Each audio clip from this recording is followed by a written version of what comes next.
साल 1985 शाहबानो केस एक ऐसा फैसला जिसने भारत में मुस्लिम महिलाओं के अधिकारों की बहस को नई दिशा दी।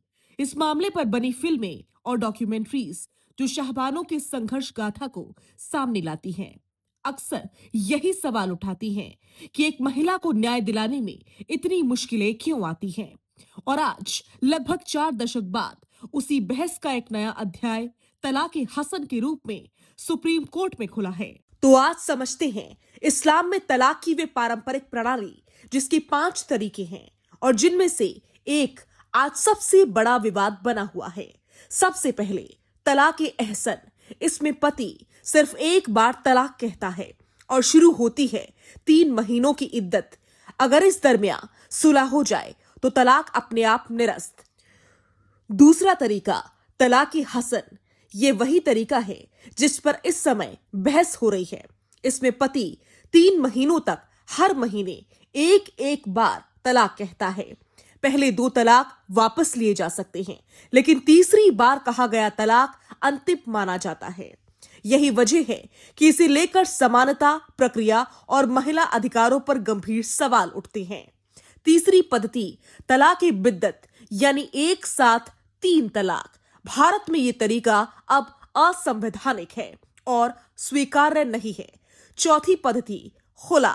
यह महिलाओं का अधिकार है। पत्नी चाहे तो तलाक की पहल कर सकती है और पति राजी ना हो तो अदालत या इस्लामी काउंसिल मदद कर सकते हैं। पांचवा तरीका तलाक मुबारक। ये पति पत्नी दोनों की आपसी सहमति पर आधारित शांतिपूर्ण तलाक है। अब जरा महिलाओं के अधिकारों पर नजर डालें। इस्लाम में महिलाएं मेहर की हकदार है। इद्दत के दरमियान पति को उनका आर्थिक खर्च देना होता है और अगर विवाह में अत्याचार हो तो महिला खुला या अदालत के माध्यम से निकाह समाप्त कर सकती है। इसी अधिकार की लड़ाई का प्रतीक था शाहबानो केस, जहां सुप्रीम कोर्ट ने कहा था कि महिला चाहे किसी भी धर्म की हो, भरण पोषण की हकदार है। लेकिन बाद में कानून में बदलाव आया और बहस और गहरी हो गई। अब आते हैं सुप्रीम कोर्ट की हालिया टिप्पणी पर।